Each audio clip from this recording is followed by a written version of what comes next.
Now Jesus loved Martha and her sister and Lazarus. So when he heard that Lazarus was ill, he stayed where he was for 2 more days, and then he said to his disciples, "Let us go back to Judea."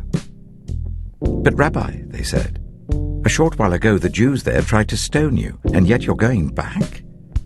Jesus answered, "Are there not 12 hours of daylight? Anyone who walks in the daytime will not stumble, for they see by this world's light. It is when a person walks at night that they stumble, for they have no light." After he had said this, he went on to tell them, "Our friend Lazarus has fallen asleep, but I'm going there to wake him up." His disciples replied, "Lord, if he sleeps, he'll get better." Jesus had been speaking of his death, but his disciples thought he meant natural sleep. So then he told them plainly, "Lazarus is dead, and for your sake I'm glad I was not there, so that you may believe. But let us go to him." Then Thomas, also known as Didymus, said to the rest of the disciples, "Let us also go, that we may die with him." On his arrival, Jesus found that Lazarus had already been in the tomb for 4 days.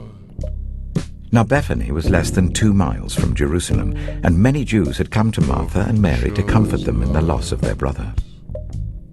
When Martha heard that Jesus was coming, she went out to meet him, but Mary stayed at home. "Lord," Martha said to Jesus, "if you had been here, my brother would not have died. But I know that even now God will give you whatever you ask." Jesus said to her, "Your brother will rise again." Martha answered, "I know he will rise again in the resurrection of the last day." Jesus said to her, "I am the resurrection and the life. The one who believes in me will live, even though they die.